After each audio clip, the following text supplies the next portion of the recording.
మనకి ఆన్సర్ ఇవ్వలేక వాళ్ళు ఏమంటారంటే, మీరు ముస్లింలను ఎందుకు విమర్శించరు, క్రైస్తవులను ఎందుకు విమర్శించరు అంటారు. భారత నాస్తిక సమాజంలో ప్రవేశించిన తర్వాత జిల్లా స్థాయిలో అధ్యక్షుడిగా ఎంపికయ్యాను. అసలు ఈ మోసాలు చేసే వాళ్ళని దేవుళ్ళు ఎందుకు సహిస్తున్నారు? ఇదే పాకిస్తాన్లోకి పోతే అక్కడ నాస్తికులు ముస్లింల మీద టార్గెట్ చేస్తారు. అలాగే యూరోప్లో ఉన్నటువంటి ఈ నాస్తికులు, రేషనలిస్టులు దేని మీద ఫైట్ చేస్తున్నారు? క్రిస్టియానిటీ మీద చేస్తున్నారు. వాళ్ళు హిందూయిజం మీద చేయరే. నేను దేవుణ్ణి నమ్మను కానీ ఏదో ఒక శక్తి ఉందని నమ్ముతాను అంటారు అందరూ. ఫ్యాషన్ అది. ఏం శక్తి అది? భౌతిక శక్తి, అభౌతిక శక్తి అని మనం వెంటనే క్వశ్చన్ చేయాలి. మతానికి, సైన్స్కి ఉండాల్సిన హద్దు ఇక్కడ చెరిగిపోయింది ఇండియాలో. ఆ వేదాల కాలం దగ్గర నుంచి కూడా నాస్తిక భావాలు ఉన్నాయి, వేదాల్లోనే ఉన్నాయి. ఏదైనా ప్రశ్న అడిగితే నోరుముయ్ అంటుంటాం మనకు తెలియదు ఆన్సర్ ఏం చెప్పాలో, అందుకని నోరుముయ్ అంటాం. వాడు నోరు మూసుకుంటాడు, ఇక జీవితాంతం వాడు నోరు అట్లాగే మూతపడుతుంది. వేదాల్లోనే ప్రశ్నించటం ఉంది, ప్రకృతిని విశ్లేషించటం ఉన్నది, దాని గురించి తెలియజెప్పటం ఉన్నది. కాబట్టి భారతదేశంలో నాస్తికత్వం అనేది సపరేట్ కాదు. అదేదో ఎక్కడి నుంచో, విదేశాల నుంచో, ఏ ఇంగ్లాండ్ నుంచో, అమెరికా నుంచో ఊడిపడింది కాదు, ఇక్కడే ఉంది. అటు వేదాలు తీసుకున్నా, ఉపనిషత్తులు తీసుకున్నా, పురాణ గ్రంథాలు తీసుకున్నా, దేనిలో తీసుకున్నా కానీ నీకు ప్రశ్నించే వ్యక్తులు కనిపిస్తారు. గార్గి ఇంకొక మాట నీ నోట్లోంచి వచ్చిందా నీ తల తీసేస్తానంటాడు, సమాధానం చెప్పలేక. మనుస్మృతిలో నాస్తికుడు అంటే ఇచ్చిన నిర్వచనం ఏంటంటే, వేదాలను నిందించేవాడు నాస్తికుడు.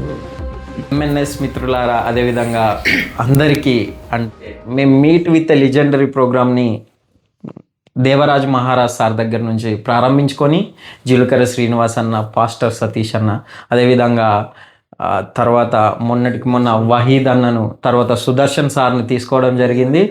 అది అన్నీ అయిన తర్వాత అంటే మాకు ఇన్ని రోజుల సమయం కూడా అంటే అన్న ఇవ్వలేదు. ఈరోజు ప్రత్యేకంగా సార్ దగ్గరికి వెళ్తున్నామన్నా మీకు సమయం ఉందా అని అన్నుడితోటే, అన్న అవునన్నా నాకు ఈరోజు సమయం ఉందని మన ఎంఎన్ఎస్ జాతీయ యూత్ ప్రెసిడెంట్ గారు ఈ మీట్ విత్ లెజెండరీ ప్రోగ్రాంలో మానవ వికాస వేదిక బి సాంబశివ సార్ గారితో ముచ్చట్లు పెట్టడానికి మాతో రావడం జరిగింది. ఇది మాకు ఎంతో ఉత్సాహాన్ని ఇచ్చే విషయం, దీన్ని కూడా మీరు గమనించాలని కోరుతున్నాం. థ్యాంక్ యూ అన్న. అచ్యుత్ అన్న, welcome to meet with legendary. ఈ ప్రోగ్రాంలో రంగారెడ్డి నుంచి వెంకటేశ్వర్లు, అదేవిధంగా నారాయణపేట జిల్లా ప్రచార కార్యదర్శి లక్ష్మీకాంత్, అదేవిధంగా ఎంఎన్ఎస్ జాతీయ నాయకులు నీలకంఠమన్న ఉండడం జరిగింది. వీరందరికీ స్వాగతం, సుస్వాగతం. సో మేము మీట్ విత్ లెజెండరీ అనే ప్రోగ్రాంలో మిమ్మల్ని కలవడానికి వచ్చాం సార్. ఆ సందర్భంలో ఈరోజు కలిసే ఒక గొప్ప అవకాశం మాకు వచ్చింది. Thank you sir. నాకు వచ్చింది మీ అందరినీ కలిసి గొప్ప అవకాశం. మమ్మల్ని యాక్సెప్ట్ చేసినందుకు thank you so much sir. Sir మీరు ఎలా ఈ సమాజం వైపు వచ్చారు? మీకు ఇన్స్పిరేషన్గా ఎవరున్నారు? అసలు చాలా మంది వస్తూ ఉంటారు మామూలుగా, ఏదో ఒక సందర్భం ఉంటుంది, ఒక ట్రిగ్గర్ ఉంటుంది, అది ఎలా మీకు ఎలా కలిగింది? మీరు ఎలా ఈ సమాజం వైపు వచ్చారు?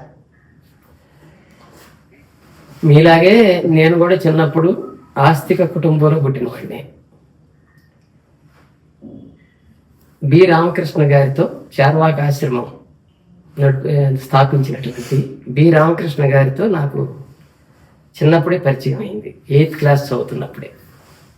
నేను 8th క్లాస్ అంటే 1970 అప్పుడు పరిచయం అయింది. ఆయన మాట్లాడే మాటలు, ఆయన చెప్పే విషయాలు వింతగా అనిపించేవి నాకు. అంతకుముందు నేను భక్తుడిని, వింతగా అనిపించేవి. తర్వాత ఎందుకు ఇతను డిఫరెంట్గా చెప్తున్నాడు అని ఆలోచించడం మొదలుపెట్టి, ఆ రోజుల్లోనే ఆయన గుంటూరు జిల్లా తాడికొండ అనే ఊళ్ళో సంస్కృత కళాశాల ఉండేది, కాలేజీ. దానికి ప్రిన్సిపాల్గా చేశాడు ఆయన. ఆ పక్కనే మా స్కూల్ ఉండేది. ఆ స్కూల్లో నుంచి నేను అప్పుడప్పుడు ఆయన ఇంటికి వెళ్తుండేవాడిని. వాళ్ళ అబ్బాయి నా ఫ్రెండ్, మా ఇద్దరం క్లాస్మేట్స్ అనమాట. నన్ను తీసుకెళ్తుండేవాడు. అట్లా వెళ్తున్నప్పుడు ఆయన చెప్పే మాటలు అవన్నీ విని డిఫరెంట్గా ఉన్నాయని ఆలోచించి దీనిలోకి ఆ, ఇంకా ఏం తెలుసుకుంటే మనం ఇవన్నీ తెలుస్తాయని అతన్ని సార్ని అడిగేవాళ్ళం. మా ఫ్రెండ్ కూడా కొన్ని చెప్పేవాడు. ఆ విధంగా నాస్తికత్వం అనేది ఒకటి ఉన్నది అనేది పరిచయం అయింది ఫస్ట్. అంతకుముందు తెలియదు. ఇంకా అలా 9th 10th కంప్లీట్ అంతా ఆ 3 సంవత్సరాలు ఆ సార్తోనే సన్నిహితంగా ఉన్నా. ఆ తర్వాత ఆయన ఇన్స్పిరేషన్తోనే నేను కూడా ఆయనలాగా కావాలి అనుకొని సంస్కృతం సబ్జెక్టుగా తీసుకొని ఆ కాలేజీలో జాయిన్ అయ్యా 10th తర్వాత. మా ఫ్రెండ్స్ అందరూ కూడా ఇంటర్మీడియట్ అటువైపు వెళ్ళారు. నేను అక్కడనే మా ఫ్రెండ్స్లో ఇటువైపు వచ్చా. అది ఆయన సంస్కృత కాలేజీలో, ఆయన కాలేజీలోనే చదవాలి, ఆయనలాగానే నేను కూడా నేర్చుకోవాలి అన్ని విషయాలు అని దాంతో వచ్చాను. ఇక అక్కడి నుంచి నా ప్రయాణం అటువైపు వెళ్ళింది. తర్వాత ఆయన ఆ కాలేజీకి రిజైన్ చేశారు. సొంతంగా చార్వాక ఆశ్రమం పెట్టారు. మీ అందరికీ తెలుసు, మంగళగిరి దగ్గర చార్వాక ఆశ్రమం ఉంది. ఆయన అటు వెళ్ళిపోయారు. నేను అక్కడి నుంచి ఇంకొక కాలేజీలోకి జాయిన్ అయ్యా. దీనికి కంప్లీట్ డిఫరెంట్ కాలేజ్ అది. అది జిల్లెళ్ళమూడి అమ్మ కాలేజ్, మాతృశ్రీ ఓరియంటల్ కాలేజ్ అంటారు దాన్ని. ఆ రోజుల్లో ఆమె దేవతగా పూజింపబడేది. జిల్లెళ్ళమూడి అమ్మ, సత్యసాయి బాబా వీళ్ళంతా ఒక తరం వాళ్ళు. అటువంటి అమ్మగారి కాలేజీలోకి వెళ్ళాను నేను. వెళ్ళినా నా భావాలు నావే అని ఉంచుకున్నా. వాళ్ళందరూ భజనలు, కీర్తనలు, సుప్రభాతాలు ఇవన్నీ చేసేవాళ్ళు. పిల్లలందరూ చేస్తున్నా నేను కామ్గా ఉండేవాడిని. కానీ చదువులో ఫస్ట్, అన్నిట్లో ఫస్ట్ కాబట్టి నన్ను ఎవరేమనేవాళ్ళు కాదు, నా జోలికి వచ్చేవాళ్ళు కాదు. ఆ విధంగా సంస్కృతం నేర్చుకున్నాను అక్కడ. తర్వాత తెలుగు సబ్జెక్టు బాగా నేర్చుకున్నాను. ఆ రోజుల్లోనే కవిత్వం రాశాను, పుస్తకాలు రాశాను, కవిత్వ పోటీల్లో బహుమతులు తెచ్చుకున్నాను. సంస్కృతాన్ని మాట్లాడేవాడిని అప్పుడే పిల్లలతో, అక్కడ మిగిలిన వాళ్ళందరితో. ఆ రకంగా వచ్చాను. అది అయిపోయిన తర్వాత, బయటకు వచ్చిన తర్వాత మళ్ళీ రామకృష్ణ గారి దగ్గరికి వెళ్ళాను. ఆయన కూడా ఇదే చదువుకున్నాడు, ఈ చదివే. అందుకని ఆయన చదివిన చదివే నేను చదువుకున్నాను. అక్కడికి వెళ్ళాను. ఆయన కూడా చాలా సంతోషించాడు. ఇక అక్కడి నుంచి అప్పటికే భారత నాస్తిక సమాజం పనిచేస్తుంది. ఇక దాంట్లో జాయిన్ అయ్యాను. నాస్తిక యుగం అనే పత్రిక వచ్చేది. ఆ రామకృష్ణ గారితోనే కలిసి నేను నాస్తిక యుగం రన్ చేసేవాడిని అప్పట్లో. ఎందుకంటే సబ్జెక్ట్ ఉంది నా దగ్గర, రాసేవాడిని, చదివే ఉపన్యాసాలు ఇచ్చేవాడిని. మా కాలేజీలో కూడా నేను మాటల ఉపన్యాసం నేర్చుకున్నాను, ప్రసంగించడం నేర్చుకున్నాను అక్కడే. డిఫరెంట్గా కవుల మీద, కవిత్వాల మీద, వీటి మీద మాట్లాడేవాడిని అక్కడ. సో అట్లా అలవాటు అనేది వచ్చేసింది. ఇక అక్కడి నుంచి ఈ ఉద్యమంలోకి, భారత నాస్తిక సమాజంలో ప్రవేశించిన తర్వాత జిల్లా స్థాయిలో అధ్యక్షుడిగా ఎంపికయ్యాను. ఆ తర్వాత రాష్ట్ర స్థాయిలో 2 సార్లు అధ్యక్షుడిగా పనిచేశాను. ఉమ్మడి రాష్ట్రంలో ఇది 1983 నుంచి అక్కడ ఉన్నాను. 1982 నుంచి 82 నుంచి సార్ దగ్గరే ఉన్నాను. ఇక అక్కడి నుంచి 2001 వరకు భారత నాస్తిక సమాజంలోనే ఉన్నా. దాదాపు ఒక 20 ఏళ్ళు ఉంటుందా అంత టైము దాంట్లోనే పనిచేశాను. అయితే బ్రతకడం కోసం ఆయన ప్రైవేట్ స్కూలు పెట్టుకొని నడుపుతుండేవాడు. దాంట్లో ఎందుకు మనం కూడా ఇంకో డిఫరెంట్ స్కూల్ పెడదాము ఇదే ఆశయాలతో అని చెప్పి చార్వాక విద్యానికేతన్ అని ఒక స్కూల్ స్టార్ట్ చేశాము. అది ఈవేళ ఆంధ్రప్రదేశ్ రాజధాని ఉంది కదా అమరావతి, ఇప్పుడు దాని దగ్గరలో తుళ్ళూరు అనే ఒక ఊరు ఉంది. ఆ తుళ్ళూరుని బేస్ చేసుకుని ఏర్పడింది ఇప్పుడు ఆ రాజధాని. అదిగో ఆ తుళ్ళూరులో పెట్టాను స్కూలు. నేను మా క్లాస్మేట్ అని చెప్పాను కదా, ఇద్దరం కలిసి పెట్టాం. ఆ విధంగా చార్వాక విద్యానికేతన్ అనేది ఒక 3 ఏళ్ళు నడిపిన తర్వాత గవర్నమెంట్ జాబ్లోకి వెళ్ళాను. అక్కడి నుంచి ఇక అదొక ప్రయాణం. సో అంటే ఈ జాబ్లోకి వెళ్ళటం వచ్చేంత వరకు కూడా అప్పటికే నేను రాష్ట్రం అంతటా తిరుగుతుండేవాడిని ఈ కార్యక్రమాలతో. ఇక జాబ్లోకి వెళ్ళిన తర్వాత కూడా నేను మానుకోదలుచుకోలేదు. అప్పుడే అనుకున్నాను అవసరమైతే జాబే వదిలేద్దాం, దీన్ని వదలొద్దని అప్పుడే అనుకున్నాను. అయితే నేను ఎక్కడికి వెళ్ళాను జాబ్ తీసుకొని, అంటే జాబ్ కోసం ఎక్కడికి వెళ్ళానంటే వైజాగ్ వెళ్ళాను. వైజాగ్లో సింహాచలంలో నాకు పోస్టింగ్ ఇచ్చారు. అదేంటంటే మన గురుకుల పాఠశాలలు అంటాం కదా, ఈ రెసిడెన్షియల్ స్కూల్స్, అది ఆ పోస్ట్ అనమాట. సో సింహాచలం ఒక భక్తి కేంద్రం, అది భక్తి కేంద్రం. పక్కనే వైజాగ్లో భారత నాస్తిక సమాజం హెడ్ ఆఫీసు. సో మనకి ఇదేదో బాగుందిలే అనుకొని అక్కడ జాయిన్ అయిపోయా. పగలు స్కూల్ చూసుకున్నా, ఈవినింగ్ కల్లా వైజాగ్లో మీటింగులకు వెళ్ళిపోయేవాడు. ఇక జయగోపాల్ గారు వాళ్ళందరూ పరిచయం అక్కడ నాకు బాగా. ఇక నేను వచ్చిన తర్వాత కొత్త ఉత్సాహం వచ్చింది అక్కడ జనంలో కూడా.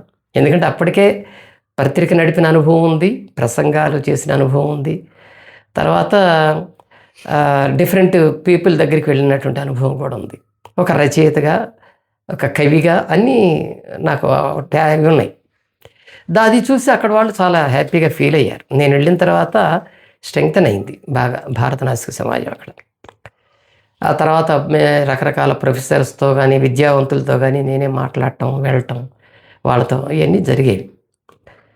సో ఒక పక్కన స్కూల్ డ్యూటీస్ చూసుకుంటూ మరో పక్కన ఇది చేస్తుంటే స్కూల్లో ఉన్నటువంటి వాళ్ళు చాలామంది నన్ను బదనాం చేయాలని చూశారు.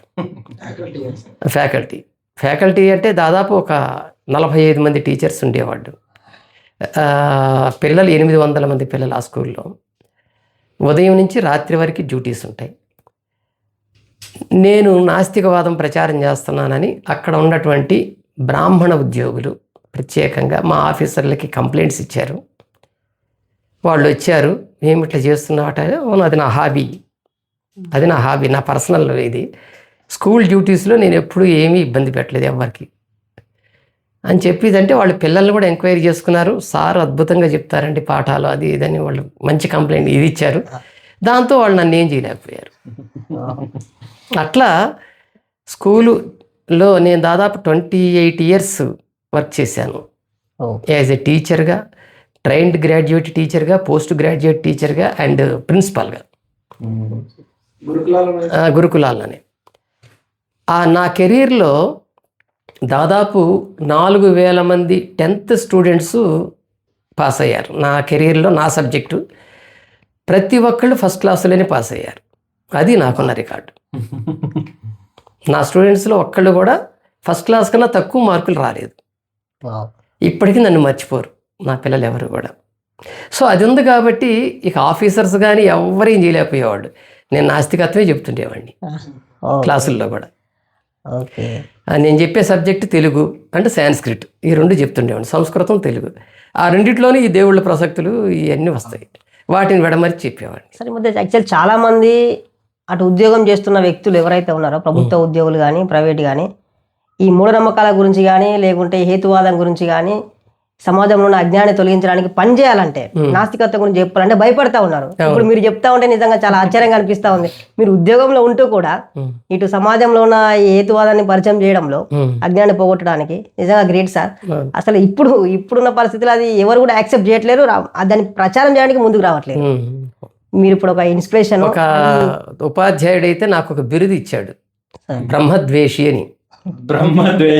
అని బిరుదు ఇచ్చాడు. సో ఇప్పుడున్న ఉద్యోగస్తులకి మీ ద్వారా తెలియజేస్తున్నాం సార్ ఎంతో కాలంగా సమాజంలో ఉన్న వ్యక్తి ఒక ఉపాధ్యాయుడిగా పనిచేస్తూనే తన వృత్తి తాను చేస్తూ తన కర్తవ్యాన్ని నిర్వహిస్తూ సమాజంలో ఉన్న అజ్ఞానాన్ని పోగొట్టడానికి ఎంతో కాలంగా దశాబ్దాల పాటు పనిచేసిన వ్యక్తి. సో ఇప్పుడు వచ్చే వ్యక్తులు కూడా ఎవరు భయపడాల్సిన పని లేదు. సార్ లాంటి వాళ్ళు ఎప్పుడో చేసి ఉన్నారు, వీళ్ళే మనకి ఇన్స్పిరేషన్. సో మీరు ముందుకు రావాలని చెప్పి కోరుకుంటున్నాను. సరే, అసలు సమాజంలో మీరు అజ్ఞానం అసలు ఎందుకు అనిపించింది అలా?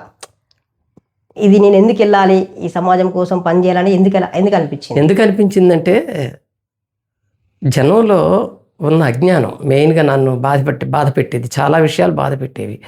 వాళ్ళు ప్రతి చిన్న విషయానికి దేవుళ్ళకి మొక్కటం, తర్వాత మూఢనమ్మకాలను అనుసరించటం, చిన్న చిన్న వాటికే ఒట్లు అంటారు కదా, ఒట్లు వేసుకోవటం, ఇట్లాంటివన్నీ చేసి అబద్ధాలు ఆడటం, దేవుళ్ళ పేరు చెప్పి మోసాలు చేయటం, ఇవన్నీ చూసిన తర్వాత అసలు ఈ మోసాలు చేసే వాళ్ళని దేవుళ్ళు ఎందుకు సహిస్తున్నారు, ఎందుకు వాళ్ళని క్షమిస్తున్నారు?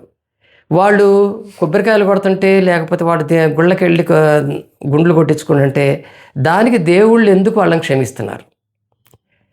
అసలు అది కరెక్టేనా, అది నైతికమైన ఇదేనా అని ఆలోచన పడింది. తర్వాత వీళ్ళు ఇంత చేసి మళ్ళీ తప్పులు చేస్తూనే ఉన్నారు. ఈ తప్పులు చేయటం ఏమిటి, మళ్ళీ ఆయన లంచాలు ఇచ్చుకోవటం ఏంటి, మళ్ళీ తప్పులు చేయటం ఏమిటి, దేవుళ్ళు క్షమించటం ఏంటి, ఇవన్నీ చూసిన తర్వాత అసలు దైవభావం ఉందా లేదా అనే ఆలోచన వచ్చిందనమాట అప్పట్లో. అందుకని దాని గురించి డీప్గా వెళ్ళాను, స్టడీ చేశాను. స్టడీ చేసినప్పుడు చారిత్రకంగా స్టడీ చేశాను, చాలా హిస్టారికల్గా వెళ్ళాను. అందువల్ల చాలా విషయాలు తెలిసినాయి. ఈ ఒక పక్కన నేను ఇందాక చెప్పినట్టుగా టీచర్గా పనిచేస్తూనే ఒక పక్కన సెలవులు వచ్చినప్పుడల్లా, ప్రతి ఆదివారం లేదా ప్రతి పండగ సెలవులు వచ్చినప్పుడల్లా కూడా పెద్ద పెద్ద ప్రోగ్రామ్స్ పెట్టుకునేవాళ్ళం మేము భారత నాస్తిక సమాజం తరఫున. 1990లో మొదటిసారిగా తెలంగాణలో నేను ప్రవేశించాను. 1990లో. అప్పటి వరకు నేను తెలంగాణలోకి మామూలుగా వచ్చాను, కానీ 1980లోనే ఇక్కడ హైదరాబాదు ఇదంతా పరిచయం ఉంది నాకు. అప్పుడే వచ్చాను, కానీ ఈ పని మీద రాలేదు. అప్పుడు కొత్త విజ్ఞానాన్ని నేర్చుకోదామని వచ్చానన్నమాట. సో 90లో మొట్టమొదటిసారి నన్ను ఆదిలాబాద్ జిల్లా మందమరిలో ఉపన్యాసకుడిగా పిలిచారు భారత నాస్తిక సమాజం తరఫున. నేను ఒక్కడనే వచ్చాను ఉపన్యాసకుడిగా. బెల్లంపల్లిలో ఉన్న నా ఫ్రెండ్స్ నెల్సన్ రష్దీ గారు, జ్యోతన్న, వీళ్ళందరూ కూడా కొత్తగా పరిచయం, నా ఫస్ట్ టైం పరిచయం. అప్పుడు జయగోపాల్ గారిని రమ్మంటే ఆయన రాలేకపోయాడు, ఏదో పనుల వల్ల నన్ను పంపించారు. వచ్చారు. వచ్చిన తర్వాత మందమరిలో ఆ ఊళ్ళో పెద్ద బహిరంగ సభ ఏర్పాటు చేశారు. దాదాపు 1000 మందికి పైన ఉంటారు ఆ బహిరంగ సభలో. ఆ రోజు జ్యోతన్న, నేను, నెల్సన్ రష్దీ ముగ్గురం స్పీకర్స్ అని పెట్టుకున్నాం, కానీ జ్యోతన్న అధ్యక్షత వహించాడు తప్ప ఆయన ఏమీ మాట్లాడలేదు. నెల్సన్ రష్దీ గారు ఒక పావు గంట 20 నిమిషాలు మాట్లాడాడు, కూర్చున్నాడు. ఉదయం 11 గంటలకు స్టార్ట్ చేస్తే సాయంత్రం 6 దాకా నేనే మాట్లాడాను కంటిన్యూగా. అది మధ్యలో 1 అవర్ లంచ్ బ్రేక్ అంతే. నేనేం చేశానంటే లంచ్ వరకు ఇంట్రడక్షన్ ఇచ్చాను, అసలు భారత నాస్తిక సమాజం ఉద్దేశాలు ఏమిటి అనేది. లంచ్ తర్వాత నుంచి కూడా నాస్తికత్వం ఎందుకు అవసరం జనానికి అనేది చెప్పాను. 4 గంటల తర్వాత నుంచి ఇక మీ సందేహాలు అడగండి అని చెప్పాను. 2 అవర్స్ వాళ్ళు సందేహాలు అడిగారు. ఎవ్వరు కదలలేదు, అంతమంది అట్లాగే కూర్చున్నారు. అది విశేషం అన్నమాట. అది కొత్త ఉత్సాహాన్ని ఇచ్చింది అక్కడ జనానికి. భారత నాస్తిక సమాజం మొట్టమొదటిగా ఆదిలాబాద్ నుంచే స్టార్ట్ అయింది నాకు తెలిసి, తెలంగాణలో ఆదిలాబాద్ నుంచే స్టార్ట్ అయింది. అందులో మందమర్రి మెయిన్. సో అక్కడ స్టార్ట్ అయిన తర్వాత ఇక వెంటనే చాలామంది మమ్మల్ని ఇన్వైట్ చేశారు. తర్వాత బెల్లంపల్లిలో పెట్టాం, మంచిర్యాల పెట్టాం, తర్వాత గోదావరి ఖనికి వచ్చాం. అయితే నాకు మందమరిలోనే నాస్తిక వెంకన్న పరిచయం అయ్యాడు. నాస్తిక వెంకన్న ఆయన అప్పుడు సింగరేణిలో అక్కడ బెల్లంపల్లి మైన్స్లో చేస్తుండేవాడు. జ్యోతన్న పరిచయం చేశాడు. అన్న ఇతను చాలా కమిటెడ్ కార్యకర్త అని. ఆ రోజున నాకు పరిచయమైనటువంటి వెంకన్న కరోనాలో ఆయన చచ్చిపోయేంత వరకు కూడా నన్ను వదలలేదు, నా స్నేహం వదలలేదు, నా గైడెన్స్ వదలలేదు. చివరి వరకు నాతోనే. చివరిగా ఆయన చనిపోయే ముందు మాట్లాడింది కూడా నాతోనే. హాస్పిటల్లో ఉండి నేను సార్తో మాట్లాడాలి, ఫోన్ కలపండి అని వాళ్ళతో ఫోన్ కల్పించుకొని నాతో మాట్లాడి చనిపోయాడు.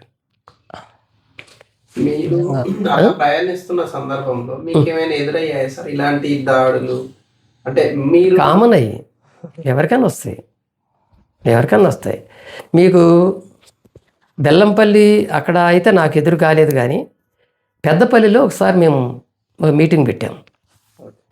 పెద్దపల్లిలో దానికి ఆర్డీఓ గారు, పేరు మర్చిపోయాను, ఆర్డీఓ గారు కూడా మనకు సపోర్టర్గా ఉండేవాడు ఆయన.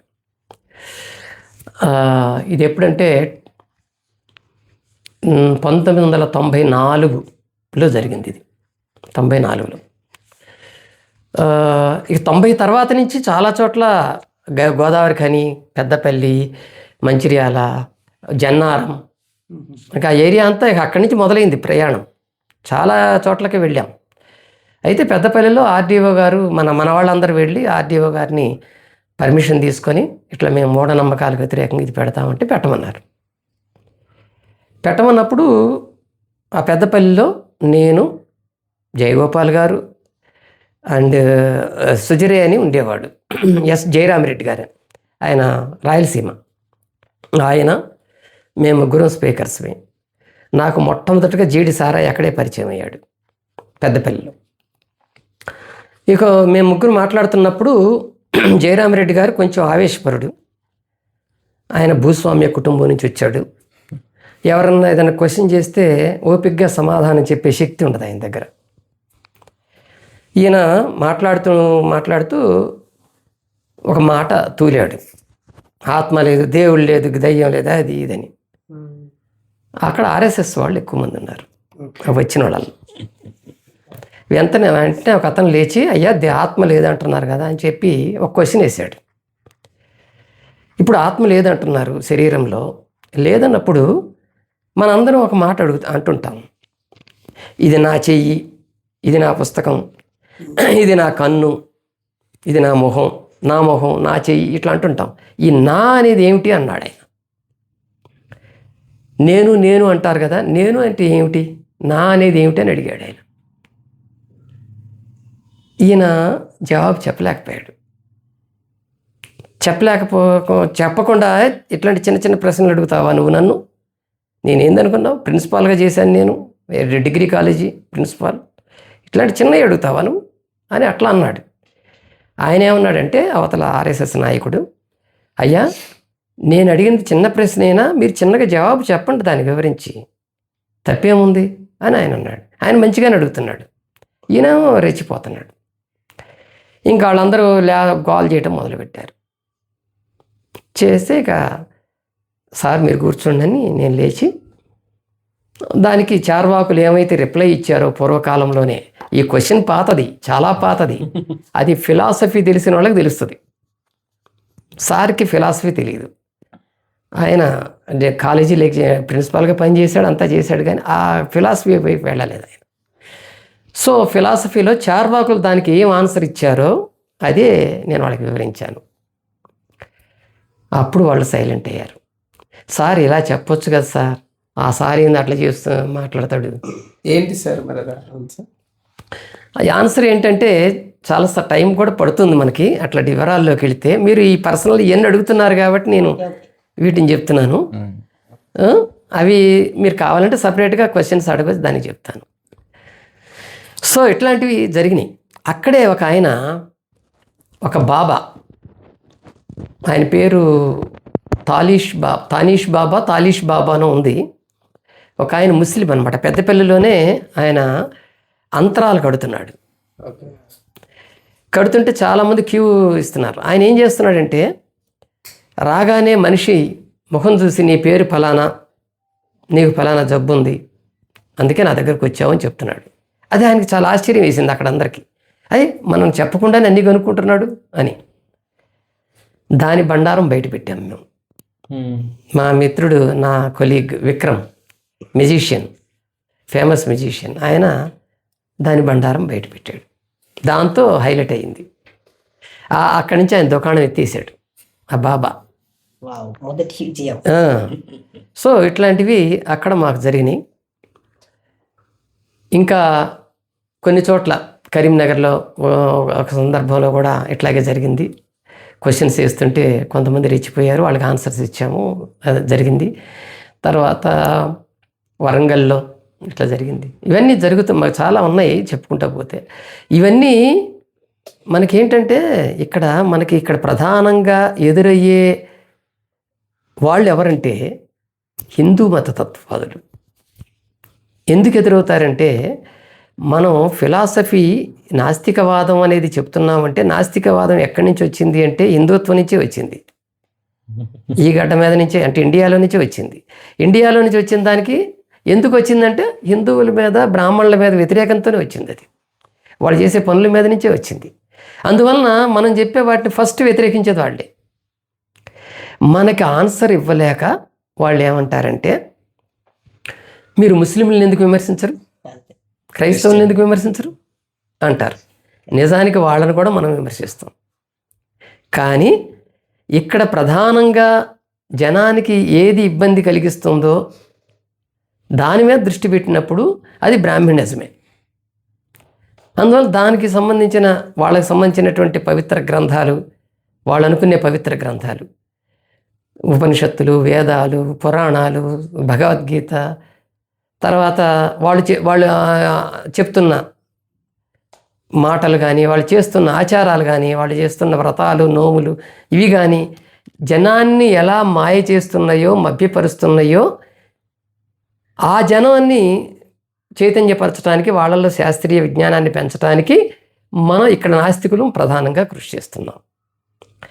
ఇదే పాకిస్తాన్లోకి పోతే అక్కడ నాస్తికులు ముస్లింల మీద టార్గెట్ చేస్తారు.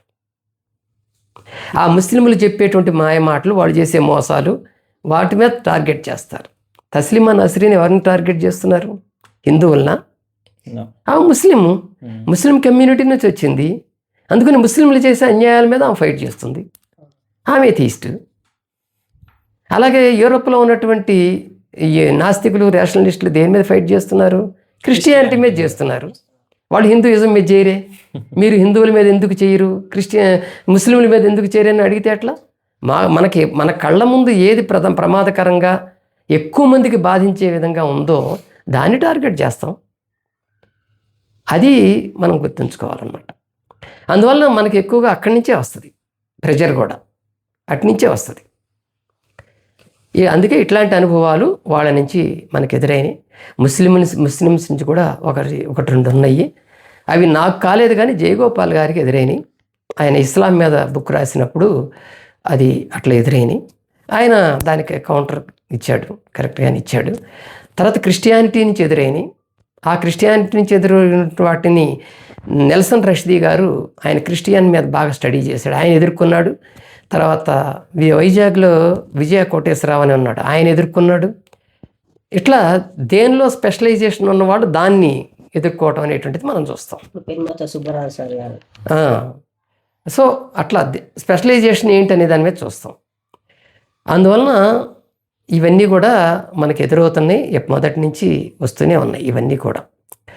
ఇక ఇట్లా తెలంగాణ జిల్లాల్లో భారత నాస్తిక సమాజాన్ని మొట్టమొదట నేను వచ్చి ఇక్కడ, అంటే తెలంగాణ ఆదిలాబాద్లో ఫస్ట్ ఉపన్యాసం ఇచ్చిన తర్వాత నుంచే ఇక్కడ స్ప్రెడ్ అయింది. సార్ ఓన్లీ తెలంగాణ భారత నాస్తిక సమాజం తెలంగాణలో చేసిందా, ఇతర రాష్ట్రాల్లో కూడా పనిచేసిందా? తెలంగాణలో పనిచేసింది, ఆంధ్రాలో పనిచేసింది బాగానే. తర్వాత ఇతర రాష్ట్రాల్లో, అంటే ఇతర రాష్ట్రాల్లో నాస్తిక సంఘాలు ఉన్నాయి, అక్కడికి మనం వెళ్ళట్లేదు. ఎందుకంటే వాళ్ళు చేస్తున్నారు కదా, వాళ్ళు మన మిత్రులే. అక్కడికి వెళ్ళి మళ్ళీ మనం ఇంకోటి పెడితే వాళ్ళే మనకు పోటీగా వీళ్ళు పెడుతున్నారంటే అనేది అనుకుంటారు. అందుకని అట్లాంటి వాటికి వెళ్ళొద్దు అని మేము అనుకున్నాం మొదట్లోనే. ఉదాహరణకి తమిళనాడు వెళ్ళాల్సిన పని లేదు, అక్కడ పెరియార్ అసోసియేషన్ ఉంది. కానీ కేరళ వెళ్ళాల్సిన పని లేదు. 1911 నుంచి అక్కడ రేషనలిస్ట్ ఆర్గనైజేషన్ ఉంది, ఇప్పటికీ బలంగా పనిచేస్తుంది. అది కేరళ యుక్తివాద సంఘం అంటారు దాన్ని, అది పనిచేస్తుంది. మన కర్ణాటకలో హెచ్ నరసింహ గారి నాయకత్వంలో అక్కడ పనిచేస్తున్నారు. ఇట్లా చూసుకున్నప్పుడు మనం చాలామంది అక్కడ పనిచేస్తున్నారు, మన పని చేస్తున్నారు, ఇంకెందుకు వెళ్ళటం?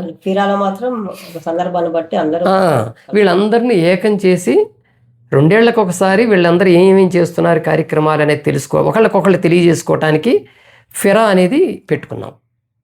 అది ప్రేమానంద్ గారు మొట్టమొదట 1997లో స్టార్ట్ చేశారు. అది 1997లో FIRA, Federation of Indian Rationalists Organisations Associations. అది ఆయన ఈ ఉద్దేశంతోనే చేశాడనమాట. మన అందరినీ కలిపి 2 ఏళ్లకు ఒక్కసారైనా మన రాష్ట్రాల్లో ఎవరెవరు ఏం చేస్తున్నారు అనేది అందరికీ తెలియాలి. తెలియటం ద్వారా స్నేహం పెరుగుతుంది అందరి మధ్య అనే ఉద్దేశంతో ఆయన ఏర్పాటు చేశాడు. అది మొదట 11 సంఘాలతో ఏర్పాటైంది. ఈవేళ దేశవ్యాప్తంగా ఒక 80 సంఘాలు దాంట్లో ఉన్నాయి. అంత విస్తృతంగా పెరిగింది. సార్ ఇప్పుడు నార్మల్గా మనకు దేవుడు లేడు, దయ్యం లేదని మనం అంటున్నాము నార్మల్గా. అదే మనం నాస్తిక భావజాలం ఉన్న వాళ్ళు దేవుడు లేదంటున్నాం. బట్ ఆస్తికులు మాత్రం ఏదో ఒక పవర్ ఉంది, అదే దేవుడు, కనిపించడు దేవుడు అని ఒక పవర్ ఉంది, అదే దేవుడు అంటున్నారు. మీరు ఏం చెప్తారు? అది ఈ పవర్ ఉంది అనే మాట లేటెస్ట్గా వచ్చింది, సైన్స్ డెవలప్ అయిన తర్వాత వచ్చిన పదం ఇది. ఓకే. ఐన్స్టీన్ లాంటి వాళ్ళు సాపేక్ష సిద్ధాంతాన్ని కనుక్కున్న తర్వాత సైన్స్లో, తర్వాత భూమికి ఆకర్షణ శక్తి ఉంది అని, ఈ ఖగోళంలో ఉన్నటువంటి అన్నిటికీ కూడా వాటికి ఆకర్షణ శక్తులు ఉన్నాయని, కాబట్టి ఈ ఆకర్షణ శక్తులు అనేవి ఉండటం వల్లనే ఈ భూమి గ్రహాలు ఇవన్నీ తిరుగుతున్నాయని, తిరిగినా కానీ ఎవరి పరిధి ఈ దేని పరిధిలో ఇది తిరుగుతున్నాయి తప్ప ఇంకొక దాని పరిధిలోకి వెళ్ళలేకపోతున్నాయి అని, ఇదంతా కూడా ఖగోళ శాస్త్ర విజ్ఞానం ఆర్యభట దగ్గర నుంచి బాగా విస్తరించింది. ఇప్పుడు ఆర్యభట ఆ రోజుల్లో చెప్పిన విషయాలు కూడా ఇప్పుడు ప్రూవ్ అయినాయి, కరెక్ట్ అని ప్రూవ్ అయినాయి. అందువలన ఈ ఈ ఖగోళ విజ్ఞానం వచ్చిన తర్వాత శక్తి అనేది ఒకటి ఉన్నది, అంటే ఆకర్షణ శక్తి అనేది ఒకటి ఉన్నది అనేది మనకి అందరికీ తెలిసిన తర్వాత, సైన్స్ ద్వారా తెలిసిన తర్వాత, ఇక అప్పుడు ఆస్తికులు దేవుణ్ణి కూడా శక్తిగా మార్చారు. కాబట్టి శక్తి ఏదో ఉంది, నేను దేవుణ్ణి నమ్మను కానీ ఏదో ఒక శక్తి ఉందని నమ్ముతాను అంటారు అందరూ. ఫ్యాషన్ అది. ఏం శక్తి అది? భౌతిక శక్తి, అభౌతిక శక్తి అని మనం వెంటనే క్వశ్చన్ చేయాలి. భౌతిక శక్తి అంటే మనకేం వాళ్ళతో గొడవ లేదు. అభౌతిక శక్తి అంటే అప్పుడు క్వశ్చన్స్ వస్తాయి. అది ఎలా ఉంటుంది, దాన్ని నిరూపించటం ఎలా, అది ఆ శక్తికి యొక్క దానికి ఏమైనా రూపం ఉందా, దాని లక్షణాలు ఏమిటి, ఇవన్నీ అడగాల్సిన ఇది వస్తుంది. భౌతిక శక్తి అంటే ఆల్రెడీ డిఫైన్ అయింది కాబట్టి, నిర్వచించబడింది కాబట్టి దాన్ని అడగాల్సిన పని లేదు.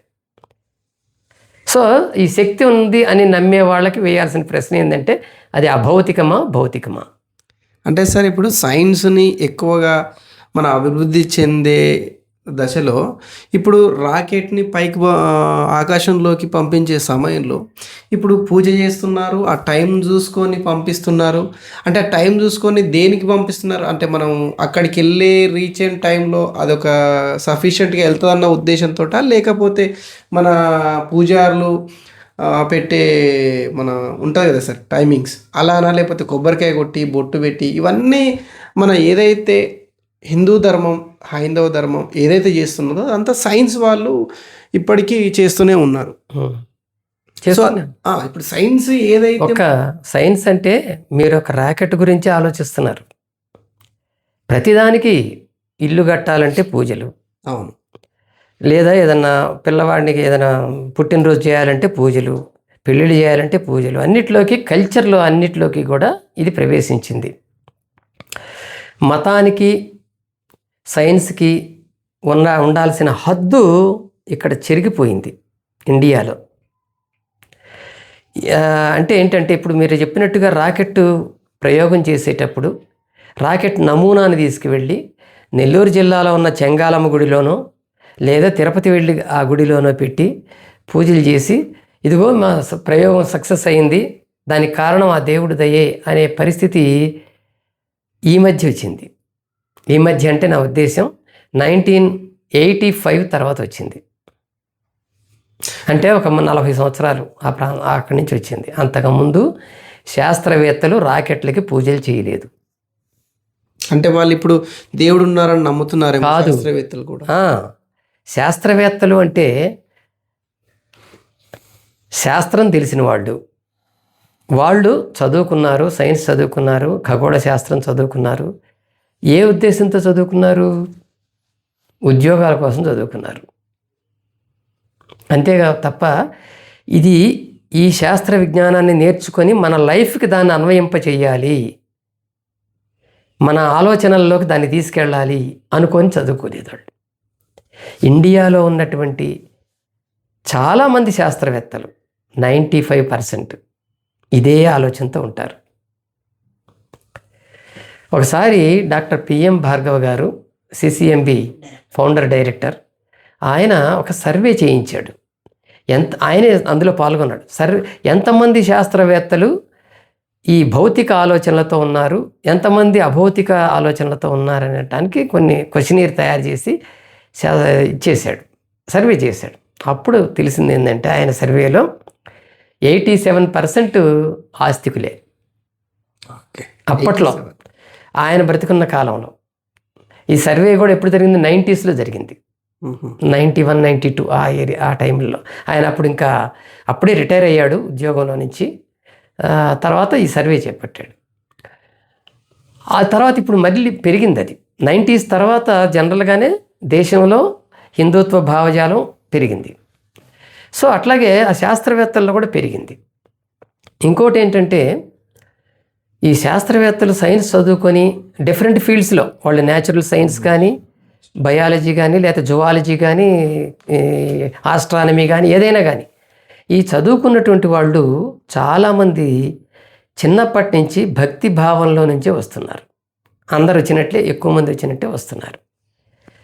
వాళ్ళ ఇంట్లో పేరెంట్స్ అదే నేర్పుతున్నారు, స్కూల్లోకి వెళ్తే టీచర్స్ అదే చెప్తున్నారు, కాలేజీల్లో కూడా లెక్చరర్స్ అదే చెప్తున్నారు.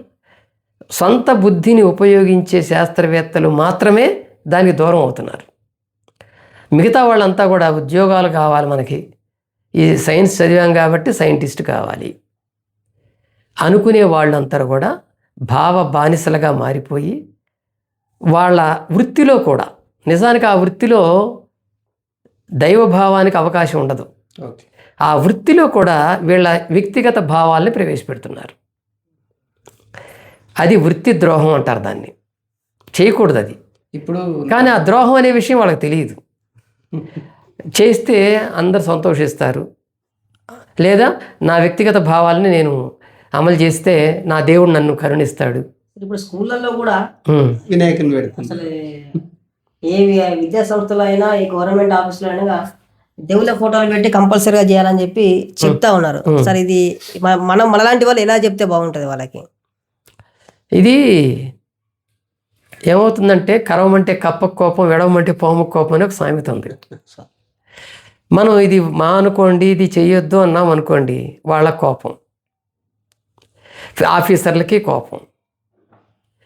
అందువలన దీనికి సొల్యూషన్ మనం శాస్త్రీయ దృష్టిని ప్రచారం చేసే కార్యక్రమాలను తీసుకెళ్ళటమే. అంతే. రాజ్యాంగంలో ఉంది. నిజానికి వినాయకుడి విగ్రహాలు పెట్టమని కానీ, సరస్వతీదేవి విగ్రహాలు పెట్టమని కానీ, ప్రతి సంవత్సరం వాళ్ళని పూజించే పండుగలు చేయమంటాం కానీ ఎక్కడ ఏ ఎడ్యుకేషన్ రూల్స్లోనూ లేదు, అలాగే చట్టాల్లో కూడా లేదు. కానీ అమలవుతుంది. అంటే ఇది చట్ట వ్యతిరేకంగా అమలవుతుంది. అది తప్పు అని మనం చెప్తే మన మాట వినరు, పైగా ద్రోహిగా ముద్ర వేస్తారు. అది వాళ్ళు ద్రోహం చేస్తున్నారు అనుకోరు, చట్ట వ్యతిరేకంగా మనం వ్యవహరిస్తున్నాం అనుకోరు. మనం వాళ్ళకి వ్యతిరేకంగా వ్యవహరిస్తున్నాం కాబట్టి మంద తప్పు అంటారు. సరే, ఇప్పుడు విద్య ఎట్లా అయిపోయిందంటే, ఇప్పుడు సైన్స్ ఏమో సైన్స్ గురించి చెప్తా ఉంది, తెలుగు పండితులేమో తెలుగులో వాళ్ళు అనేక రకాలుగా ఇంకా కావాల్సిన జోడించి మరి అనవసరమైన విషయాన్ని జోడించి పిల్లలకి చెప్తారు. అసలు పిల్లలు కన్ఫ్యూజన్, ఇటు తెలుగులో చెప్పింది తెలుగు సార్ చెప్పింది అర్థం చేసుకోవాలా, ఈ సైన్స్ సార్ చెప్పింది అర్థం చేసుకొని దీన్ని పట్టుకొని ముందుకెళ్ళాలా, వాళ్ళకి ఏం అర్థం కాలే. దీన్ని ఇంకెలా మనం ఓవర్కమ్ చేయొచ్చు, వాళ్ళకి ఎలా ఎక్స్ప్లెయిన్ చేయొచ్చు సార్? ఇప్పుడు తెలుగు సార్ ఎందుకు చెప్తాడు ఆ విధంగా అంటే, తెలుగు సారు తెలుగు పండిట్గా మారటానికి ఆయన చదివే కోర్స్ అంతా కూడా పురాణ కథలతోనే ఉంటుంది. పురాణ కథలు, ఎందుకంటే నేను దాంట్లోంచి వచ్చినాను కాబట్టి నాకు తెలుసు. అన్ని పురాణ కథలతోనే ఉంటాయి. వాళ్ళు నేర్చుకునే భాష అంతా కూడా తెలుగు భాష నేర్చుకున్నా, సంస్కృత భాష నేర్చుకున్నా, వాళ్ళకి పురాణ కథలు వీటిల్లో నుంచే పాఠాలు తీసుకొచ్చి పెడతారు, అవి నేర్చుకుంటారు. సో వాళ్ళ మైండ్ అంతా అట్లాగే తయారు. దాంతోపాటు వాళ్ళు చిన్నప్పటి నుంచి వినేది కూడా అదే. అందుకని వాళ్ళ పెరుగుదలే, బ్రాటప్పే అలా ఉంటుంది. రెండోది, మీరు సోషల్ లేకపోతే సైన్స్ సార్లు అనుకుంటే కూడా వాళ్ళ బ్రాటప్ అలాగే ఉంటుంది. వాళ్ళు సైన్స్ నేర్చుకున్నప్పటికీ కూడా, చదివినప్పటికీ దాంట్లో మార్కులు తెచ్చుకుంటారు, ఫస్ట్ క్లాస్ తెచ్చుకుంటారు, ర్యాంకులు కూడా తెచ్చుకున్నప్పటికీ కూడా వాళ్ళ వ్యక్తిగతమైనటువంటి ఏవైతే నమ్మకాలు ఉన్నాయో వాటిని వదిలిపెట్టట్లేదు. ఎందుకంటే స్కూల్లో అలా వదిలిపెట్టి వాళ్ళు డిఫరెంట్గా చెబితే సైన్స్ ఇలా చెబుతుంది దీనికి అని వాళ్ళు ఏమైనా చెబితే మిగిలిన వాళ్ళందరూ వ్యతిరేకిస్తారని ఒక భయం, మనం ఒంటరి వాళ్ళం అయిపోతామని. నలుగురు నడిచే బాటలో నడిస్తే మనకి ఇబ్బంది లేదు, కొత్త బాటలో నడిస్తే మనకు అన్ని ఇబ్బందులు ఎదురవుతాయి అనే భయంతో చాలామంది ఫాలో అయిపోతుంటారు. అందువల్ల పిల్లలు ఏదైనా క్వశ్చన్ చేస్తే, ఇదేంటి అయ్యా సోషల్ మాస్టారు మీరు భూమి గుండ్రంగా ఉందని చెప్తున్నారు, మా తెలుగు మాస్టర్ గారు ఏమో భూమి బల్లపరుపుగా ఉందని చెప్పాడు, మరి ఏది నమ్మాలి నేను అని ఆ క్వశ్చన్ విద్యార్థి నుంచి ఆ క్వశ్చన్ రాకముందే దాన్ని అడ్డగిస్తారు, ఎవరు ఏది చెప్తే అది వినమని. కనుక ఈ విద్యార్థి అటు ఇటు తెలుసుకోలేక చివరికి ఇంట్లో వాళ్ళ తల్లిదండ్రులు ఏం చెప్తున్నారో ఏం చేస్తున్నారో దాన్ని ఫాలో అయిపోతుంటారు. ఇలాంటప్పుడే ఉపాధ్యాయుల బాధ్యత ఏంటంటే మన వృత్తి వేరు, మన పర్సనల్ లైఫ్ వేరు అనే క్లారిటీ ఉండాలి వాళ్ళకి. ఆ క్లారిటీ ఉండాలి. నువ్వు చెప్పే దాంట్లో ఉన్నదాన్నే నువ్వు నమ్మనప్పుడు నీ విద్యార్థులు ఎలా నమ్ముతారు? నువ్వు బోధించేటప్పుడు సైన్స్ని బోధించేటువంటి టీచరు సైంటిఫిక్గా ఆలోచన లేనివాడైనప్పుడు విద్యార్థుల్లో సైంటిఫిక్ ఆలోచన ఎలా తీసుకురాగలుగుతాడు? తీసుకురాలేడు. అది ఆ తేడా తెలుసుకోవాలి టీచర్స్. అందువలన ఉద్యోగం డబ్బుల కోసమో ఆ సంపాదన కోసమో కాకుండా నువ్వు చదివిన చదువుని నువ్వు నమ్మాలి, నమ్మి నీ పిల్లలకు కూడా దాన్ని బోధించాలి అనేది వృత్తి ధర్మం అంటారు దాన్ని. ఆ వృత్తి ధర్మాన్ని అనుసరించాలి. ఆ అనుసరించకుండా దానికి వ్యతిరేకమైనటువంటి దాన్ని అనుసరిస్తున్నావంటే నువ్వు వృత్తి ద్రోహం చేస్తున్నట్టే లెక్క. అది చాలామంది టీచర్స్లో ఇలా వృత్తి ధర్మాన్ని అనుసరించాలనే ఆ చైతన్యం ఉన్నప్పటికీ కూడా పబ్లిక్ని చూసో లేకపోతే ఇంకోళ్ళని చూసో భయపడిపోయి ఎందుకు మనం కూడా మన ఏదో మార్కులు వాళ్ళకి 4 మార్కులు వచ్చేలా చేస్తే చాలు కదా అనే దానికి వెళ్తున్నారు. అలా వెళ్తున్నప్పుడు ఈ విద్యార్థులు నేర్చుకున్నటువంటి విద్యార్థులు వాళ్ళు మామూలుగా అంటే సైన్స్ నేర్చుకున్నా కానీ తెలుగు నేర్చుకున్నట్లుగానే ఫీల్ అవుతున్నారు. సైంటిఫిక్ అవేర్నెస్ అనేటువంటిది వాళ్ళల్లో పెరగట్లేదు. దానికి కారణం అదే అన్నమాట. ఉపాధ్యాయులు బాధ్యతగా వ్యవహరిస్తే వాస్తవాలనే చెప్పాలి పిల్లలకి అనే వృత్తి ధర్మాన్ని పాటిస్తే ఆ పిల్లల్లో శాస్త్రీయ దృక్పథం పెరుగుతుంది. అది లేనప్పుడు దెబ్బతింటది విద్యారంగం అంతా కూడా. చాలా విషయాలు చెప్పారు సార్, ఈవెన్ విద్య అన్నీ చెప్పారు. కానీ అంటే మేము చూస్తున్నాం అంటే ఈ తెలుగు రాష్ట్రాలలో మొదటి తరం నాస్తిక ప్రచారాలు చేసిన వారిగా మేము భావిస్తున్నాం మిమ్మల్ని. అదేవిధంగా మీరు ఎన్నో అంటే చరిత్రక ఘట్టాలను చదివి మీకు అన్ని విషయాల మీద పూర్తి అవగాహన ఉంది. మేము కూడా చూసాము, చాలా ఆర్టికల్స్ చదివాము. కానీ ఇప్పుడు నేటి సమాజంలో నాస్తికత్వం అంటే ఏదో రకంగా చూస్తున్నారు. అసలు మీరు ఆ బుక్కులలో ఉన్నది కాకుండా ఇక్కడున్నది కాకుండా మీ అనుభవంతో అసలు నాస్తికత్వం అంటే ఏంటిది, అసలు ఈ సమాజానికి నేటి సమాజానికి ఎలా చూపించాలి నాస్తికత్వాన్ని, దానిపైన మీ అభిప్రాయం? ఓకే, నాస్తికత్వం అనేది మనం వేరు అనుకోవటానికి లేదు. ఈ దేశంలో వేదాలు అతి ప్రాచీనమైనవని బ్రాహ్మణులు చెప్పుకుంటూ ఉంటారు. ఆ వేదాల కాలం దగ్గర నుంచి కూడా నాస్తిక భావాలు ఉన్నాయి, వేదాల్లోనే ఉన్నాయి. ఋగ్వేదంలోనే ఆ మొదటి గ్రంథం అది ఋగ్వేదం అనేది.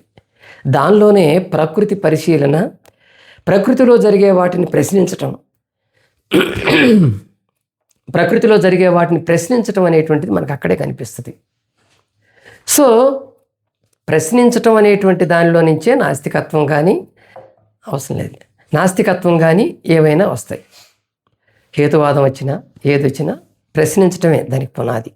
అందుకే ప్రశ్నించటం తప్పు అని మనకి చిన్నప్పటి నుంచి నేర్పుతున్నారు. అందువలన నాస్తికత్వం అంటే ప్రశ్నించే అలవాటు అనేది మనకు తగ్గిపోతుంది. ఏదైనా ప్రశ్న అడిగితే నోరుముయ్ అంటుంటాం మనం, మనకు తెలియదు ఆన్సర్ ఏం చెప్పాలో, అందుకని నోరుముయ్ అంటాం. వాడు నోరు మూసుకుంటాడు, ఇక జీవితాంతం వాడు నోరు అట్లాగే మూతపడిపోద్ది. అందుకని ఋగ్వేదంలోనే ఏం చేశారంటే నలువైపుల నుంచి గాలుల్ని ఆహ్వానించండి.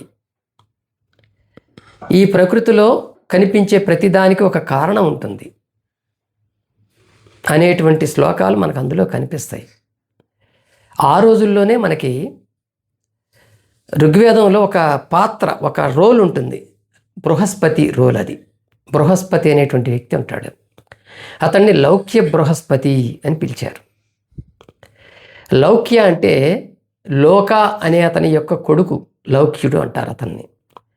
అంటే ఈ బృహస్పతి అనేవాడు లోక అనే అతని కొడుకు కాబట్టి ఇతని లౌక్య బృహస్పతి అన్నారు. అతడు మొట్టమొదట మనకి హేతు దృక్పథంతో మాట్లాడతాడు ఋగ్వేదంలో. చాలామందికి తెలియని విషయాలు నేను చెప్తున్నాను. అక్కడ అంటే మనకి వేదాల్లోనే ప్రశ్నించటం ఉంది, ప్రకృతిని విశ్లేషించటం ఉన్నది, దాని గురించి తెలియజెప్పటం ఉన్నది. కాబట్టి భారతదేశంలో నాస్తికత్వం అనేది సపరేట్ కాదు.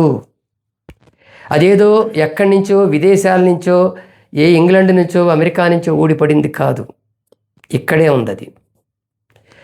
అంటే మనిషికి జిజ్ఞాస, తెలుసుకునే ఆసక్తి, పరిశీలించే శక్తి అనేది ప్రతి మనిషికి ఎలాగైతే ఉంటాయో మన దేశంలో కూడా ఆది నుంచే ఇది ఉన్నది. అందువలన మీకు అటు వేదాలు తీసుకున్నా, ఉపనిషత్తులు తీసుకున్నా, పురాణ గ్రంథాలు తీసుకున్నా, దేనిలో తీసుకున్నా కానీ నీకు ప్రశ్నించే వ్యక్తులు కనిపిస్తారు. ఏదన్నా తీసుకోండి, దాంట్లో ఉంటారు. శాకల్యుడు అని చెప్పి ఒక ఋషి మనకి యాజ్ఞవల్క్య ఉపనిషత్తులో ఉంటాడు. ఆయన ఎథీస్ట్, నాస్తికుడు, ప్రశ్నిస్తుంటాడు. అలాంటి వాడిని పట్టుకొని యాజ్ఞవల్క్యుడు వార్నింగ్ ఇస్తాడు, నువ్వు ఎక్కువ మాట్లాడితే నేను ఊరుకోనని. అంటే ప్రశ్నను చంపేయటం అన్నమాట. గార్గి అని ఒక లేడీ ఉంటుంది, ఆమె ప్రశ్నిస్తుంది. ఆమె ప్రశ్నించినా కూడా అదే మాట అంటాడు, గార్గి ఇంకొక మాట నీ నోట్లోంచి వచ్చిందా నీ తల తీసేస్తానంటాడు. సమాధానం చెప్పలేక, వాళ్ళు అడిగే వాటికి సమాధానం చెప్పలేక. అంటే భావస్వేచ్ఛ, భావాల్లో స్వేచ్ఛ అనే దాన్ని అణచటానికి, ప్రశ్న రూపంలో వస్తున్నటువంటి దాన్ని అణచటానికి అణిచివేత అనేటువంటిది అప్పటి నుంచే ఉంది. నా దగ్గర బోల్డ్ సాక్ష్యాలు ఉన్నాయి దీనికి సంబంధించి. Thank you sir. అంటే ఇంకా వస్తున్నాను. సో నాస్తికత్వం అనేది డిఫరెంట్ అనుకోవద్దు మనం. మరి ఎవరిని నాస్తికులు అన్నారు పూర్వం అని అన్నప్పుడు దీనికి ఆన్సరు డిఫరెంట్గా ఉంటుంది. 4-5 రకాలుగా అన్నారు. మొట్టమొదట కఠోపనిషత్తు అనే ఒక ఉపనిషత్తులో పరలోకాన్ని గురించి ప్రశ్నిస్తాడు నచికేతుడు అనేటువంటి ఒక వ్యక్తి. నచికేతుడు అతని పేరు. అసలు పరలోకం ఉందంటారు, ఎక్కడుంది అది? ఎవరైనా చూశారా దాన్ని? ఉంటే ఎట్లుంటుందో ఎవరైనా చెప్పారా అసలు అని ప్రశ్నిస్తాడు. అట్లాంటి వాళ్ళందరినీ కూడా నాస్తికులు అన్నారు అప్పుడు. నాస్తిక అనే శబ్దం సంస్కృత శబ్దం. అది దానికి అర్థం ఆ రోజు చెప్పింది ఏంటంటే నాస్తి పరలోకం యస్య సహ నాస్తిక అన్నారు. అంటే పరలోకం లేదు అని చెప్పేవాడిని నాస్తికుడు అన్నారు. వాళ్ళు అన్నది దేవుణ్ణి అనలేదు, దేవుళ్ళేడనేవాడు నాస్తికుడు అని వాళ్ళు అనలేదు. అందుకే వివరిస్తున్నాను నేను ఇది. మనుధర్మశాస్త్రం దగ్గరికి వచ్చేసరికి అంటే క్రీస్తు పూర్వం 2వ శతాబ్దం, అప్పటికి 4 వేదాలు వచ్చాయి, బ్రాహ్మణాలు వచ్చాయి, ఆరణ్యకాలు వచ్చాయి, స్మృతి ఇది సూత్ర సాహిత్యం వచ్చింది, ఇవన్నీ వచ్చాయి. వాటన్నిటిలో కూడా నాస్తిక భావాలు ఉన్నాయి. ఈ మనుధర్మశాస్త్రం దగ్గర నుంచి స్మృతులు బాగా వచ్చాయి. ఆ స్మృతి గ్రంథాల్లో మనుస్మృతిలో నాస్తికుడు అంటే ఇచ్చిన నిర్వచనం ఏంటంటే వేదాలను నిందించేవాడు నాస్తికుడు. అది నాస్తికో వేద నిందక అని ఉంటుంది మనుధర్మశాస్త్రంలో. నాస్తికుడు అంటే ఎవరయ్య అంటే వేదాలను నిందించేవాడు అని. పరలోకాన్ని లేదనేవాడు కాదు, ఇక్కడ అది పోయింది అర్థం. ఇక్కడ వేదాలను నిందించేవాడు నాస్తికుడు అన్నారు. ఇక అది మనం ఇప్పుడు దేవుడు లేడనేవాడు నాస్తికుడు అనే భావన ఎక్కడి నుంచి వచ్చింది అంటే మన మోడర్న్ సాహిత్యం నుంచి వచ్చింది. అంతకుముందు మనకి తెలుగు సాహిత్యం డెవలప్, నన్నయ్య దగ్గర నుంచి తెలుగు సాహిత్యం వచ్చిన తర్వాత కూడా దేవుడు లేడనే వాళ్ళని నాస్తికులు అంటాం అనేది వచ్చింది. కాకపోతే యూరప్ ప్రభావం మన మీద పడ్డప్పటి నుంచి ఇది వచ్చింది. యూరప్లో ఎథీస్ట్ థీయిస్ట్ అంటారు. అది లాటిన్ వర్డ్స్ అవి. థియో అంటే గాడ్ అని లాటిన్లో, థియోని చెప్పేవాళ్ళు థీయిస్టులు అన్నారు. అంటే దేవుణ్ణి గురించి చెప్పేవాళ్ళని థీయిస్టులు అన్నారు. వాళ్ళు కాదని చెప్పేవాళ్ళని ఎథీయిస్టులు అన్నారు.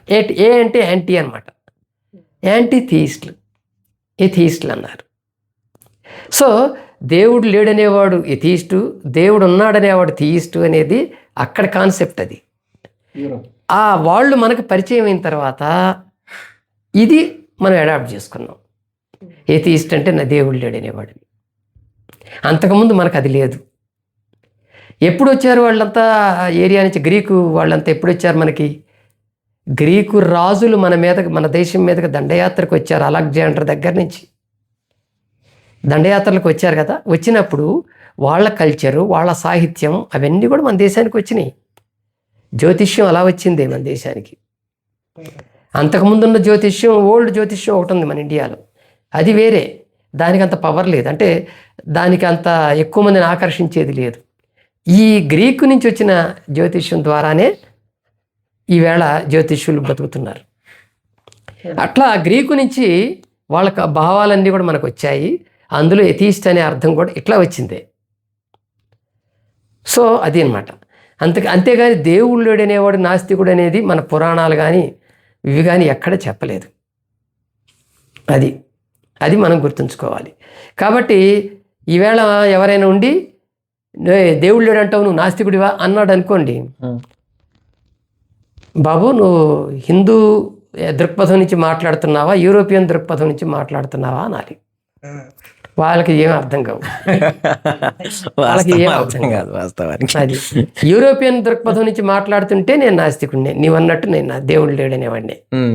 లేదు భారతీయ దృక్పథం, హిందూ దృక్పథాన్ని నుంచి నువ్వు మాట్లాడుతున్నావు అంటే మాత్రం నేను పరలోకం లేదంటున్నాను, నేను వేదాలని కాదంటున్నాను, కాబట్టి ఆ రకంగా నేను నాస్తికుడిని అని చెప్పొచ్చు మనం వివరించి. కాబట్టి ఈ తేడాలు అనేవి మనకున్నాయి. ఇంకేంటి నీ క్వశ్చన్లో ఇంకేమైనా రావాల్సింది ఉందా? అంత వచ్చింది సార్. ఇంకా క్వశ్చన్ ఉంది, చెప్పండి. ఎంతో అంటే నేటి సమాజానికి మనం నాస్తికులుగా, అంటే అసలు నేటి సమాజానికి తగ్గట్టు ఒక డెఫినేషన్ వీటి మీదనే రాసేవాళ్ళు పుస్తకాలు ఇప్పుడు. అది చూడండి తెలుగు ఎట్లా రాశారు సార్. మీకు ఎలా లభ్యమయ్యాయి, ఎక్కడ దొరికాయి? అవి తర్వాత చెప్తా, ముందు చూడండి. చదవగలుగుతున్నారా? తెలుగే. కలియుగ చాతుర్వర్ణాను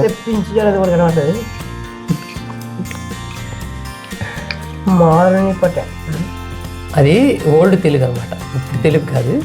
కొన్ని పదాలు తెలుస్తాయి, కొన్ని తెలియవు. దీని మీద ఇంత చిన్న అక్షరాలు రాశారంటే చూడండి, అది గ్రేట్. అందులో పెన్ను కాదు, అది వాడింది వాళ్ళు. ఏంటి సార్ అది?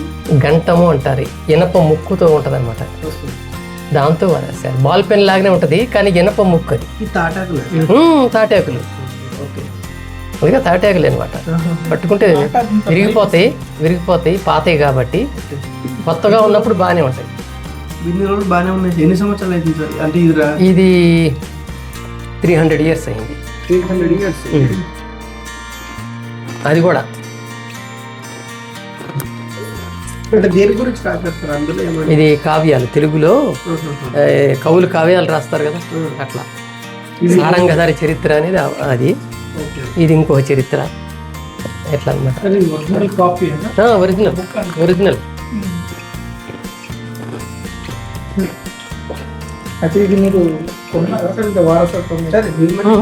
ఒక అతని దగ్గర ఉంటే నేను చిన్నప్పుడే తీసుకున్నా, ఒక అతని దగ్గర ఇంట్రెస్ట్గా ఉండి తీసుకున్నా. ఇప్పుడు మీకు ఎక్కడ? అందరికీ జై భీమ్, జై ఇన్సాన్. ఈరోజు మానవ వికాస వేదిక ముఖ్యమైన నాయకులు, మేధావి, హ్యూమనిస్ట్, నాస్తికులు, ఎన్ని చెప్పినా తక్కువనే సార్ గురించి ఈరోజు ఆ ఇంటికి రావడం జరిగింది. అసలు నిజానికి ఎన్నో రోజుల నుంచి అనుకుంటున్నాం సార్ని కలవాలి, ప్రత్యేకంగా కలిసి మాట్లాడి కొన్ని విషయాలను నేర్చుకొని వెళ్ళాలనుకున్నాం. ఈరోజు మాకు కుదిరింది.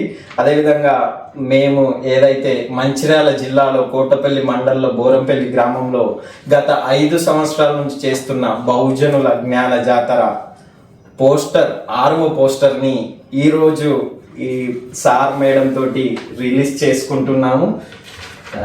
Thank you sir. అంటే ఈ జాతర యొక్క ప్రత్యేకత వచ్చేసి మేము ఇందులో ముఖ్యంగా జనవరి 1 రోజు అంటే శౌర్య దివాస్, అదేవిధంగా సావిత్రిబాయి పూలే దంపతులు మొదటిసారి స్కూల్ను ప్రారంభించిన రోజు కూడా వాటిని జరుపుకుంటూ జనవరి 2వ తారీఖు ఆటలు పాటలు అదేవిధంగా మూవీ స్క్రీనింగ్ సాంస్కృతిక ఉత్సవాలతో చేసుకొని 3వ రోజు వచ్చేసి సావిత్రిబాయి పూలే జయంతి ఉత్సవాలను చేసుకుంటాం. ఇందులో ఇంకో ప్రత్యేక ఆకర్షణ ఏంటంటే భీమా కొరేగావ్ స్తూపాన్ని ఒక తెల్ల క్లాత్ తోటి చేసుకుంటాము. బుద్ధుని ప్రతిమ ఒక సపరేట్గా పెడతాము. ఒక బుక్స్ ఎగ్జిబిషన్ ఉంటుంది. అదేవిధంగా ఇంకొకటి ఫోటో ఎగ్జిబిషన్ కూడా ఉంటుంది మన దగ్గర. అంటే ఇంతవరకు మేము చేసిన జాతర ఒక ఫోటోలతో పాటు ఇప్పుడు నిత్యం జరుగుతున్న కుల వివక్షతతోటి కానీ అదేవిధంగా మూఢనమ్మకాలతోటి కానీ ఎటువంటి విధంగా డిస్క్రిమినేషన్ అవుతున్నారో వాటిని కూడా ఫోటో ఎగ్జిబిషన్లో పెట్టి అందరు వచ్చే వాళ్ళకి ఓన్లీ మాటలతోటే కాకుండా ఓన్లీ స్పీచ్లతోటే కాకుండా ఒక విజువల్ ఎక్స్పీరియన్స్ ఇవ్వడానికి ఈవెన్ చూసి కూడా నేర్చుకోవచ్చు అనే విధంగా ఇటువంటి వాళ్ళ దగ్గరనే నేర్చుకొని మేము అక్కడ ఒక జాతరను చేసుకుంటున్నాం. ఈరోజు ఈ పోస్టర్ను ఆవిష్కరిస్తున్న సాంబశివ సార్ గారికి, లీలా మేడం గారికి ప్రత్యేక ధన్యవాదాలు. అదేవిధంగా ఇందులో అచ్యుతరాజ్, లక్ష్మీకాంత్, నీలకంఠమన్న, వెంకటేశ్వర్లు జాయిన్ అయ్యారు. ఇప్పుడు సార్ దీని మీద ఒక వాయిస్ చిన్నగా చెప్పాలని కోరుకుంటున్నాను. సావిత్రిబాయి పూలే ఒక సామాన్య మహిళ, ఒక నిరక్షరాస్య మహిళ. ఆ స్థాయి నుంచి నిరక్షరాస్యత స్థాయి నుంచి ఎదిగి 10 మందికి చదువు చెప్పేటువంటి ఒక ఉపాధ్యాయురాలిగా మారి దేశం మొత్తానికి ప్రేరణగా నిలిచినటువంటి గొప్ప వ్యక్తిత్వం కలిగినటువంటి స్త్రీ. ఆ వ్యక్తిత్వాన్ని ఇవాళ దేశమంతా గౌరవిస్తుంది. తెలంగాణ ప్రభుత్వం ఆమె జన్మదినాన్ని మహిళా ఉపాధ్యాయ జన్మదినోత్సవంగా ప్రకటించి ఆమెకు ఒక గుర్తింపుని తీసుకొచ్చింది. ఆమె చేసిన త్యాగాలు, ఆ రోజుల్లో విద్యార్థినుల కోసం, అనాథ పిల్లల కోసం చేసినటువంటి త్యాగాలు ఒక కమిట్మెంట్తో చేసినవి. అవి అందరికీ ఆదర్శం కావాలి. ఆ జన్మదినాన్ని ఈవేళ దేశమంతటా ఆమె జన్మదినాన్ని జరుపుకుంటున్నారంటే అంతకన్నా గొప్ప విశేషం మరొకటి లేదు.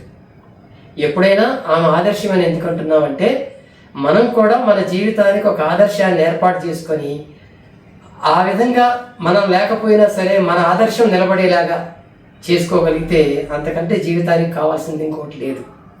సో ఆ రకంగా ఆ సందర్భంగా ఈ బహుజనుల జ్ఞాన జాతర నిర్వహిస్తున్నటువంటి మిత్రులందరికీ కూడా మా మానవ వికాస వేదిక తరఫున అభినందనలు తెలియజేస్తున్నాము. దాంతోపాటు మేము కూడా మానవ వికాస వేదిక కూడా ప్రతి సంవత్సరం జనవరి 1వ తారీఖున బాటసింగారంలో ఉన్న హ్యూమనిస్ట్ సెంటర్లో మా సావిత్రిబాయి పూలే జయంతి సభలను అప్పటి నుంచి ప్రారంభించి చేస్తూ ఉంటాం 3 రోజులు. రేపు రాబోయే జనవరి 1 నాడు కూడా కుటుంబాలని సమావేశపరిచి అక్కడ ఆ రోజు మహిళలకి సన్మానాలు చేయటం అనేటువంటి కార్యక్రమం మేము పెట్టుకున్నాము.